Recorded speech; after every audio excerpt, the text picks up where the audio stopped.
and I went riding around through grassy fields where they were mowing hay, and that's what I'm allergic to. I had to take a pill and a half.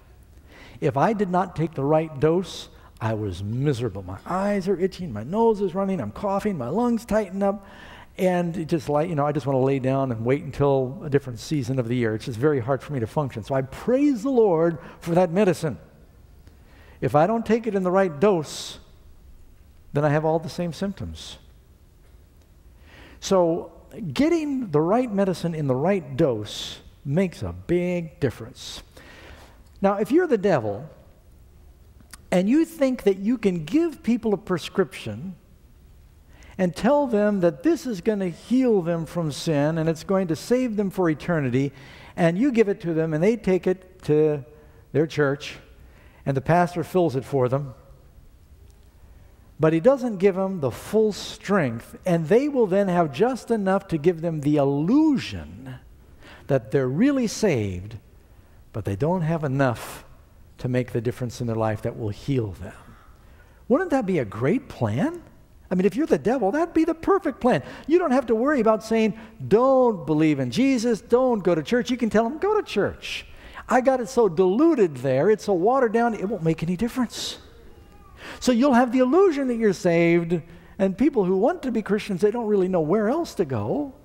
I mean, where do you go to get your prescription filled? You go to church. The preachers share it with you. But maybe it's not the full strength so that it doesn't do what it's designed to do. Having a form of godliness, but not the power. I want industrial strength gospel, don't you, friends? I want the whole thing that's going to make that eternal difference in my life. Talking about these false teachers, Paul says in 2 Timothy chapter 4, I just read chapter 3, he says to Timothy, preach the word, be ready in season, out of season, convince, rebuke, exhort with all long-suffering and teaching. For the time will come, he's speaking in the future, when they will not endure sound doctrine, but according to their own desires, because they have itching ears, they'll heap up for themselves teachers that'll turn away their ears from the truth and be turned aside to fables. You've got two problems. You've got a problem in the pulpit and you've got a problem in the pew. You got preachers who are not sharing it straight, and then you get people who don't want it straight. They are hiring and attracting to themselves teachers that will tell them what they are itching to hear because it's popular, because it's easy, after their own lusts. Don't preach it to me straight. Have you ever taken strong medicine? Any of you remember the days when your parents would give you that medicine without the flavoring or the sugar in it? And matter of fact, you wondered if it was really going to work because it tasted too good. When later on, you figure if it's good medicine, it's going to taste bad. It's going to be hard to swallow. You ever heard that before? What was it, cod liver oil? Any of you ever, your parents ever make you get some of that? At least the Pepto-Bismol, they flavored that and made it a pretty color. Because usually you think of medicine, it's hard to take. Acts 20, verse 29, Paul knew what was coming. He said to the church, for I know that after my departure, savage wolves will come in among you, not sparing the flock. Also from among yourselves, men will rise up, speaking perverse things to draw away disciples after themselves. So you've got a few dynamics here. One reason the gospel is watered down is because preachers are wanting to be popular. Another reason the gospel gets watered down is because people don't want to take anything that's hard to swallow. They want what they're itching to hear, someone who will tell them what's popular.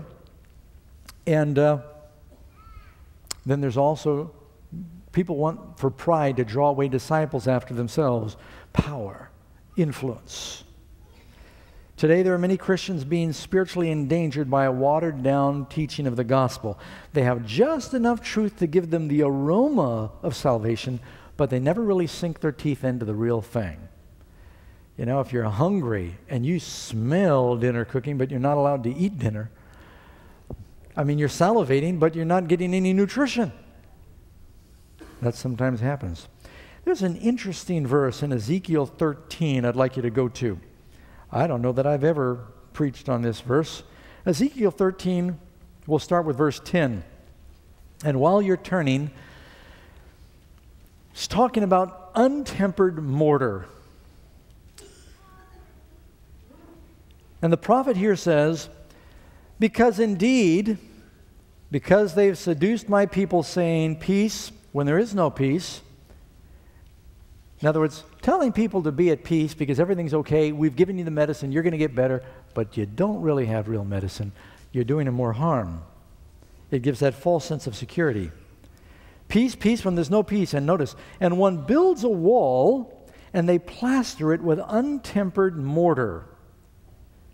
Now, the way I understand this from the commentary is what they do is they'd stack bricks one on another, and then they put plaster over this wall of bricks, but there's no mortar between the bricks, no concrete holding the bricks together. You've got, you know, the kind of like sheetrock plaster. You ever work with the sheetrock mud?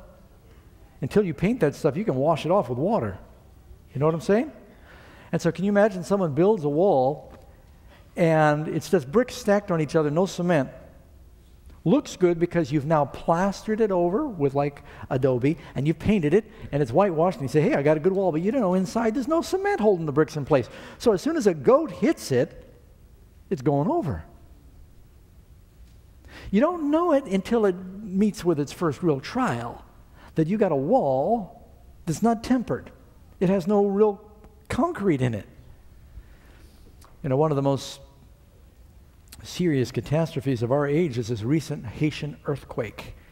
And we have friends that are still going over there. It's not in the news a lot. I mean, what you hear in the news about the oil spill these days, but the crisis in Haiti is still terrible, and they're facing the hurricane season.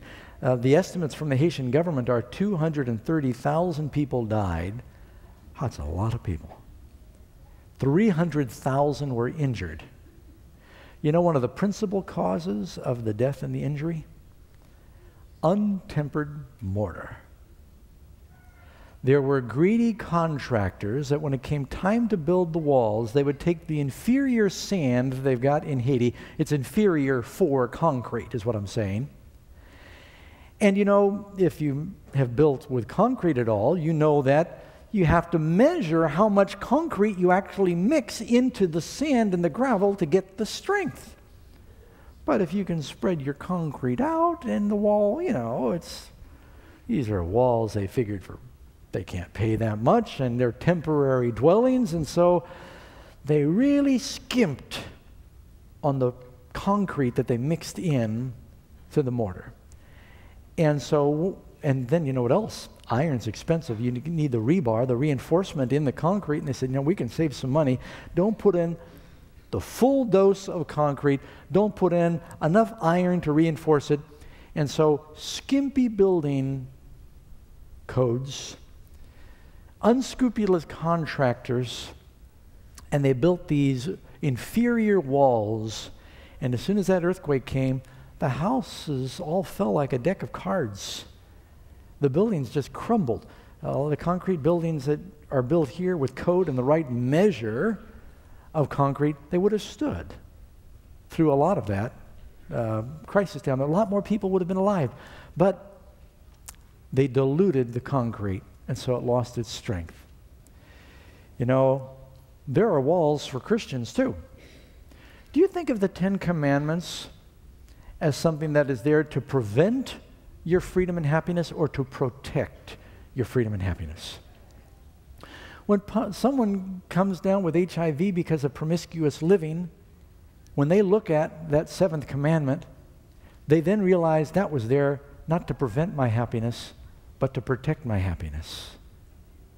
And I could go through, when someone's in jail because they've been shoplifting and stealing, and they look at the Ten Commandments, and they see that commandment says, thou shalt not steal. Do they say, oh, that commandment's always been a problem to my happiness? Or are they wishing for their freedom and say, that was there to protect my happiness, and I've lost it because I disobeyed? And so God has these walls that are there to protect our freedom. But if in the pew or in the pulpit that gets diluted, then when a crisis comes, the wall falls down. Untempered mortar. Ezekiel talks specifically about what some of these things are. I told you what the prophecy was there in Ezekiel 13. If you go to Ezekiel 22, her priests have violated my law and profaned my holy things. They have not